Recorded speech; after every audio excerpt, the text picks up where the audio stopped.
Rabotai, welcome back to Gemara journey with Rashi.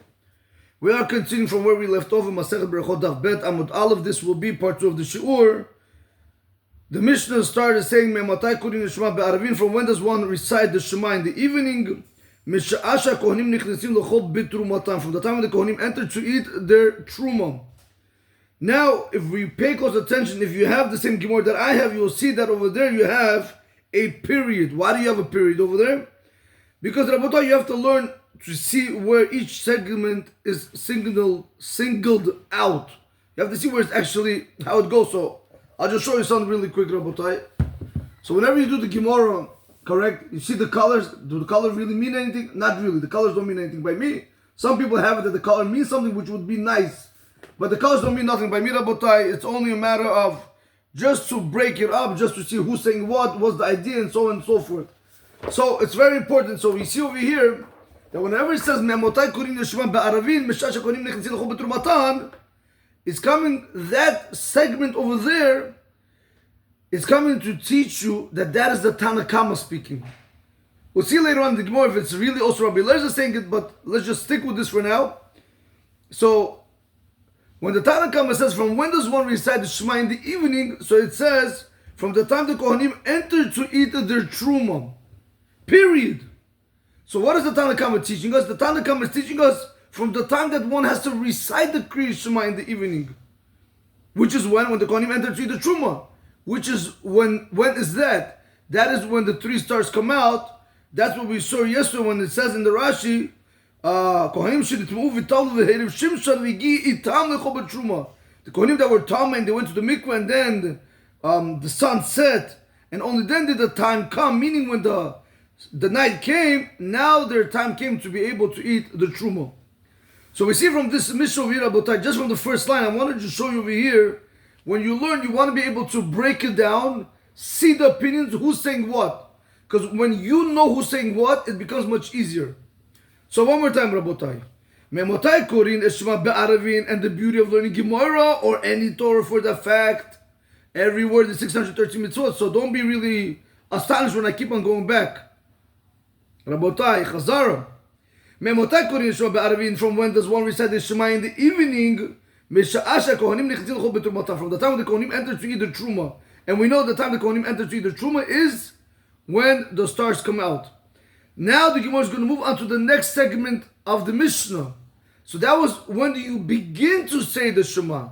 Now the Gemara is going to say up to when do you end. So the next 2 words are very crucial. Ad, until, right? Ad sov ha'ashmor ha'rishon divrei Rabbi Eliezer. Until the end of the first watch, that is the opinion of Rabbi Eliezer. We're going to see here 3 opinions, Rabbi Eliezer, Chachamim, and Rabbi Gamliel. Each one holds completely different one from the other. So if we look into Rashi, Rashi says, Ad Sov Ha'ashmor Harishon, until the end of the first watch. So Rashi explains, Shali Shalayla, it's a third of the watch. Like it's going to be explained in the Gemara later on. If you see over there in the brackets, it says, Daf Gimel Amur Aleph. Over there, basically, you're going to find the page to the Gemara. You know something? Let's do this. Okay. Rabotai, let's do this. I just want to show you this. Again, I want you guys to be able to one day, Bezrat Hashem B'li Neder, to learn on your own. It's not a problem. It's not hard to learn Gemara. It's only a matter of being able to, how do you say it? To be able to know how to use the Gemara. Okay. You know when you take driving lessons, right? You have to take, what do you call it, the driving lessons until you eventually pass the driving test. Same thing over here at Botai. It's only a matter of getting used to it. How you going to go, and you have to just know this. Okay. Rabotai, watch this. I'm going to show you something. I'm going to show you something very nice. Mesoret Hashas. I don't know if you guys can see it. Over here I have Mesoret Hashas. Over here we have Ein Mishpat Ner Mitzvah. I don't know if you guys can see it.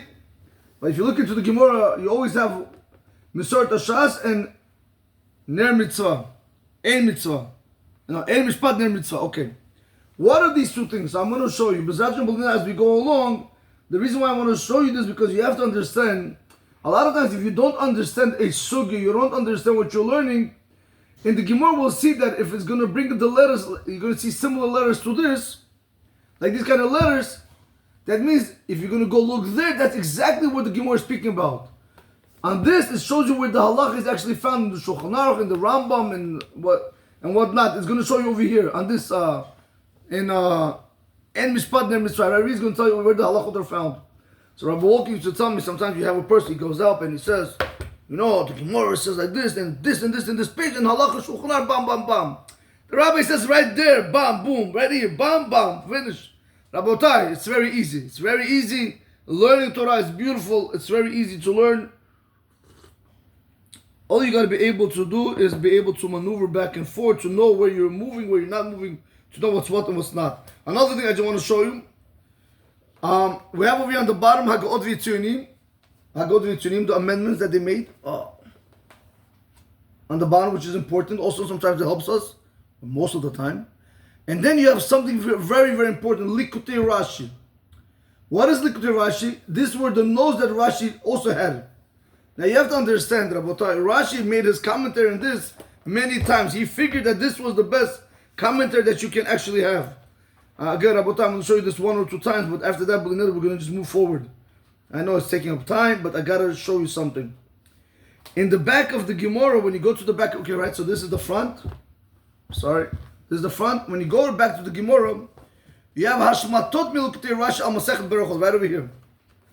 Rabotai, watch this. Again, I'm trying to show you how easy it can be. You could never get lost in the Gemara if you know how to go around the Gemara. So this is Hashmatot. These things were omitted from Rashi, but all this is Rashi actually. If we continue turning the page, Rashi. So it goes on by the daf. You can see the Rabotai. If you have the book, you will see the daf. Daftet Amud Bet. It actually says it. Now, when you have this, what does that do? Sometimes you're stuck in the Gemara. You don't understand what the Gemara wants. So you look at the Rashi on the regular Gemara. You can't understand. So you're going to look at the Likutei Rashi over here on the side of the Gemara, right? Maybe it's not over here. You're going to look in the back of the Gemara. Maybe it's actually there. Okay. Rabbi side, just trying to really, really want you guys to be able to learn. There's nothing greater than seeing people learn Torah. Nothing greater. Okay. So, I do apologize for that interruption, but let's go back to the Rashi. Dibra Matchil, in the beginning of the words, Ad Sof HaShmona Rishonim, Rashi says, when Rabbi Eliezer says up until the end of the first watch, Rashi says, Shalish Halayla, that is the third of the night. The first watch is 1/3 of the night. Like it's going to be explained in the Gemara, Daf Gimel Amud Aleph. So it already tells you where the subject is going to be spoken about, which is on page 3, side 1. If you look into the Gemara, it's clearly Gimel with a dot, 1 dot. Remember, 1 dot is side 1, 2 dot is side 2. Okay. Let me do this. Let me just show you guys this. Let me show you this one second.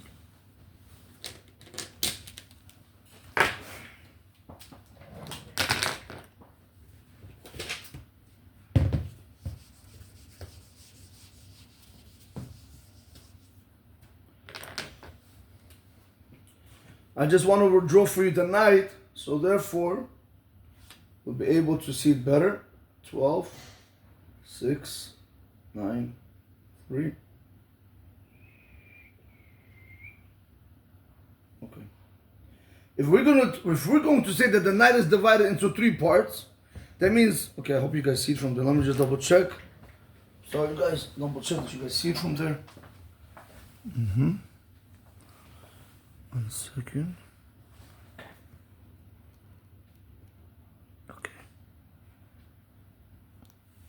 Okay, beautiful. Okay.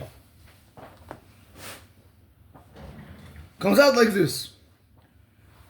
If we're going to say that the night is divided into 3 parts, so each night is going to come out 4 hours. Again, remember, we're dealing with a perfect day. 12 hours in the night, 12 hours in the day. We're dealing right now, this is the whole thing is night. Okay? What is Rabbi Eliezer saying? Rabbi Eliezer is telling you, first of all, the Tana Kama, let's go to the Tana Kama. The Tana Kama said you're allowed to begin to recite the Kriya Shema from the time the Kohanim enter to either Truma, which is at Tzitz Kochavim, when the 3 stars come out.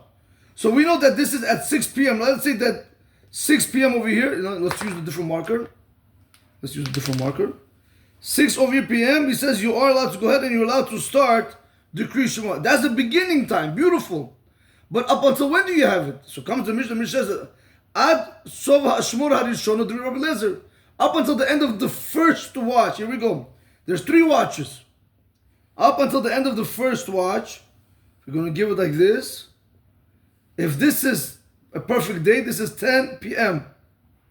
That means according to Rabbi Eliezer, up until 10 p.m. a person is able to go ahead and say the Kriya Shema, the reciting of the Shema in the evening, only up until 10 p.m. We'll see Rashi is going to explain. That means at 10:01, you say Shema, you missed, according to Rabbi Eliezer, you missed the time of Shema. Okay? So that's what we're going to see right now. So let's go back inside the Gemara. So that means towards the end of the first watch. That's what he says, Shalish Halayla. It's a third of the night, meaning the first third of the night. So one more time, Rabotai, Dibra Matchil Atzov Ha'ashmor Harishonam. Shalish Halayla, which is the third of the night. Like explained in the Gemara on page 3, side 1. However, from after the first of the end of the watch is finished, right? Let's put it like this. And from here, Umisham means and from, and ve'elach means and on. From here and on, Umisham ve'elach avar zman, the time passed. That means you could no longer say Shema. You want to say do whatever you want, but you miss the mitzvah of saying the evening Shema. That's what Rashi is telling us. Umisham ve'elach avar zman. But from then and on, the time has passed. The lo mikrisus zman shchiv, because it's no longer called a time when people lie down. And we don't apply over there. Karina literally means to call, but I like to use the word apply. We don't apply over there the verse of ubishach b'cha, because we have to remember the whole thing we'll see in the Gemara. What is this whole thing being based off? From the verses in the Torah of ubishach b'cha of kumecha, when you lie down and when you get up in the morning. So that's what he says. According to Rabbi Eliezer, he learns the word ubishach b'cha when you're when you lie down. Rabbi Eliezer wants to tell you the lying down time is people lie down and people go to sleep when? From 6 till 10 p.m. The way I showed it to you right now. In a perfect day. Umikami hachi, nami loves mashchiva. Okay. Umikami means and before this, nami loves mashchiva. And also before this is also not a time of lying down. When is that? Let's use a different marker. From over here, Rabotai. You see over here, 6 p.m. And before this time, right over here. If a person went ahead, because we know, Rabotai, after Plaka Mincha, you're allowed to go ahead daven Aravit. So if you're allowed to daven Aravit, but it's still way before when the 3 stars came out.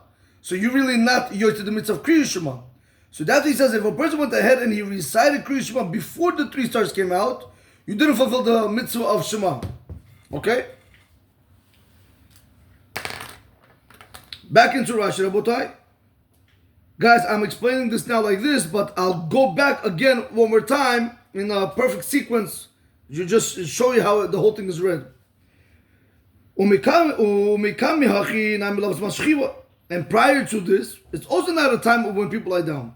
Therefore, anybody who read before when the stars came out, meaning basically in our case before 6 p.m. Okay, I'll take it. Okay. Sorry about that. Gotta take my kids to yeshiva. 1 second. Okay, Rabbi said, we have time. Let's do this. Therefore, one who recites Kriyat Shema before the time when the 3 stars come out, meaning before 6 o'clock, Lo yatsa yedei chovoto. You do not fulfill your obligation for the Kriyat Shema. Again, Rabbi, I'm going to say Kriyat Shema in Hebrew, which means the reciting of the Shema. Just understand that, it just sounds nicer. So therefore, imken, if so, lama kurim oto bebeit knesset. If you're telling me now that before 6 p.m., which is during the day, which is after Plaka Mincha, if I'm reciting Kriyat Shema before then, like we do a lot of times on the Shabbatot, when especially in the summer, when Shabbat comes in late and we daven at 7 o'clock, and when we come out, it's still a light outside. If I'm not used to the Kriya Shema, so why am I reading it? Kedei la'amod b'tefillah mitoch divrei Torah. In order to stand in tefillah, meaning into Shemona Esrei, you want to come into Shemona Esrei from words of speaking Torah. So whenever you're not fulfilling the mitzvah of Kriya Shema, we're going to give it to you as words of Torah. V'hachitan Berachot in Masecht Yerushalmi. He doesn't say Masecht, but in Talmud Yerushalmi. He doesn't say the Eta, but that's what it is. It's in the Yerushalmi. So in so too the Hachitan Beberayta, and so too it was taught in the Beraita. Berachot in Masecht Berachot in the Yerushalmi edition. Rabotai, if you look into, there's an Ot Yud right next to Yerushalmi. If you look into the Mesorah Shas, I want to show you something. You look over there, he says, Bereish Perikim. In the beginning of the Perik of Masecht Berachot, it says over there these words.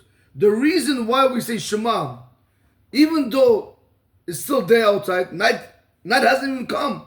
The 3 stars didn't come out. That's in order to be able to stand in tefillah in order to stand in tefillah with words of Torah. Ulefichach, therefore Rashi continues and he says, Rashi, we love Rashi, I love Rashi, Rabotai. Ulefichach, therefore, Chova aleinu lekrota mishtecheshach. Therefore, it's an obligation on us to recite the Shema again from once it becomes dark. Ubekriya, listen to this Rashi. Ubekriat parsha rishonam, reciting the first parsha alone. She'adam kore al mitato yatsa, that a person that resides on his bed, he fulfills his obligation. Rabotai, the halacha in this case is not like Rashi. I don't want people to make that mistake. Tosfot actually argues on Rashi. But according to Rashi, in the world of Rashi, if a person went ahead and he davened before nightfall, during the day, after Plag Mincha, because that's when you're allowed to write down Aravit, no problem. You didn't get no credit for saying Shema, but nevertheless, we're going to give it to you as you were saying words of Torah, because we want you to go into davening with words of Torah. So then Rashi says, beautiful, you did it, good. But now you have an obligation when you're going to go ahead and you're going to recite the Kriya Shema Lamita, the reciting of the Shema on your bed, by saying the first parsha alone, the first chapter of Shema. He tells you over here, you have fulfilled your obligation even for the evening Shema. Okay. Rabotai, let me run through the Rashi without going back and forth and explaining. So if there's somebody who wants to write it down or somebody wants to listen just the way it is, you'll have a better understanding. You know something? Let's do like this. I'll start right from Me'emotai and see how long it takes. It doesn't take long. When you have it good, it doesn't take long. Here we go. Me'emotai kurin Shema b'Arabi, from when does one recite the Kriya Shema in the evening? From the time the Kohanim entered to eat the Truma. Kohanim shenitmu uvitav v'heru shimshon higi itam l'chol b'Truma. The Kohanim that they were Tama and they went to the mikveh and then the sun set and the time came, which is at Tzet Kochavim l'chol b'Truma, to eat the Truma. That was the opinion of the Tanakama. But then we saw up to when can you go ahead and recite the Kriya Shema. We know it's from Tzet Kochavim. Up to when? So Rabbi Lezer said, Ad Sof HaAshmor HaRishona. What does that mean? Up until the end of the first watch. So Rashi says, Shalish Alayla, for the first of the third of the watch. Kidim Mefarsh B'Gemara Daf Gimel Amud Aleph, like it's explained in the Gemara in Daf Gimel, side 1. But from that point on, the time has passed. In our case, it was 10 o'clock. Shchiva is no longer called a time when people lie down to go to sleep. We do not apply the verse on it of B'Shavbacha. According to Rabbi Lezer, when can you apply B'Shavbacha? That's specifically from 6 p.m. when the stars come out, up until the end of the first watch, which is 10 p.m. After that, at 10:01, you do not fulfill your obligation. Also, Rashi says, so why are we reciting Shema? Oh, I'm sorry, 1 second. I'm so sorry. I missed something. I did miss something. I apologize. Okay, I apologize. One more time. From there and on, the time has passed. Shchiva is no longer called the time when people lie down to go to sleep. And we do not apply on it the verse of when people go to sleep, when people lie down. Prior to the time of when the sun, prior to the time when the stars come out, meaning before 6 o'clock, is also not a time when people go to sleep. It's not a time when people lie down. Lefichach, therefore, hakorek kodem lechen, lo yatsa yedei chovato. Therefore, one who recites Kriya Shema before then, he does not fulfill his obligation for the reading of Shema.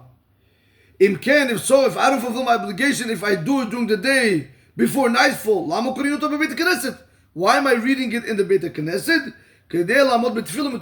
Because we want to stand in tefillah, meaning in Shemona Esrei, from words of Torah. And like this, it was taught in the Baraita, in Masecht Berachot, in the Yerushalmi. What we're learning is Talmud Bavli. You also have Talmud Yerushalmi.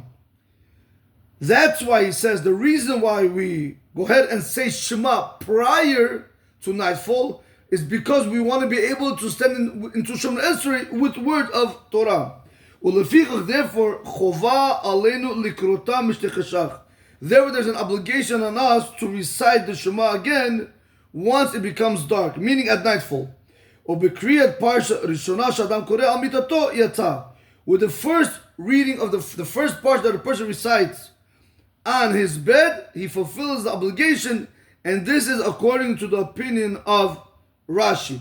Now, let's go back into the Mishnah. So one more time, Rabotai. From when does one recite the Shema in the evening? From the time the Kohanim enter to the Truma, up until the end of the first watch. This is the opinion of Rabbi Eliezer. Now we have to automatically know what Rashi said. Bam, it has to come to you like this. According to Rabbi Eliezer, you have only from nightfall up until the end of the first watch. After the end of the first watch or before nightfall, it doesn't count. So if before nightfall doesn't count, why am I doing it? Because I want to stand in tefillah from saying words of Torah. But then we did see that you still have an obligation to go back and say it once it becomes dark. And Rashi said that on the bed when you're going to sleep, that Kriya Shema that you say, the first parsha, you do fulfill your obligation for Kriya Shema. Rabotai, I just want to show you something. When you do it thoroughly, this is how it's supposed to be. So tomorrow when you have to come back and you have to do it, not necessarily will you want to do the Rashi unless you forget it, but it automatically just clicks. Rabotai, everything just clicks. That's the beauty of learning Rashi with Gemara. If no Rashi, Rabotai, there's no Gemara. Okay. The Chachamim say no. Chachamim are going to say you have up until Chatzot to be able to say the Kriya Shema of the evening. Ram Gamliel says, Ad she'alei Amud shachar. Ram Gamliel is going to tell you up until dawn rises. Like this, Rabotai. We said, control Rabbi, you have up until the end of the first watch. Comes the Chachamim say, no, why? You have up until Chatzot. Up until midnight. Comes Ram Gamliel says, why? Why are we limiting them? You have the whole night. He said, up until dawn. Right? Up until, let's say 6 a.m. would be dawn. Up until then, you're allowed to go ahead and you're allowed to recite the Shema. So we see over here that in this Mishnah, you have 4 opinions. Opinion number 1 was the Tana Kama. From when does one begin to recite the Kriya Shema? That was the Tana Kama. That's when the 3 stars come out, because we learned that from the Kohanim. The second opinion is, Rabbi Eliezer, up until when can you do it? Up until the end of the first watch, which is the third of the night. According to Chachamim, you could do it up until midnight. According to Ram Gamliel, you could do it even up until dawn. Rashi says, Ashi al Mud Shachar. According to Ram Gamliel, why? Why does Ram Gamliel learn that you're allowed to do it all the way up until dawn? Meaning all the way, why does he give you the whole night basically? So Rashi says, in Dibra Matchil, Ashi al Mud Shachar. Shekol alayla karui zman shchiva. He calls the whole night, it's called the time when people are down and go to sleep. This is the opinion of Ram Gamliel. So Ram Gamliel and Rabbi Eliezer have a difference in opinion. How do you learn the word ubishoch b'cha? Rabbi Eliezer is going to say ubishoch b'cha means the beginning of the first watch, basically when people are lying down and going to sleep. After that, people don't go to sleep. Even if you can have 1 or 2, we look at the majority. Comes Ram Gamliel says, what do you mean? Who tells you B'shach B'cha means only the first watch? That's when people are down to sleep. That's why majority of them go to sleep that time. So that's what you tell me up to then and no more after then. Why? You have all night, because some people can go to sleep in the first watch. Some people can go to sleep in the second watch. Some people can go to sleep in the third watch. The night is made for sleeping. So Ram Gamliel tells you, I learned B'shach B'cha to mean the whole night. That's what Gemara says. You have from the beginning of nightfall up until dawn. Rabotai, we will conclude over here, B'li Neder. We will continue tomorrow, Bezrat Hashem, furthermore in the Gemara.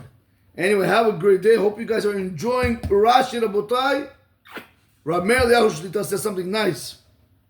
He says, a lot of times a person likes to learn this book, he likes to learn this book, which whoever you learn Rabotai, understand one thing, whoever you're attached to learning, these are the people that are going to greet you after 120. And did I see the source? No, Rabotai. He said, Rab Meir Eliyahu, he says something, he probably did source it, maybe I missed it, but why am I telling this? Imagine, Rabotai, after 120 years, Rashi, you're going to see B'li Neder, Tanaim, Amoraim, Tosud, Rishonim, Achronim. Rabotai, understand what I'm saying? Learning the Chachamim. I just tell you something very quick. The guys that are learning Gemara, especially the ones that start picking up on Gemara and they start loving it, these people can no longer listen to lectures. It's not for them. Their blood boils when they're listening to, what am I listening to? What am I listening to? Because Rabotai, when you have the source in front of you and you could learn it, learn it. Anyway, Rabotai, have a blessed day.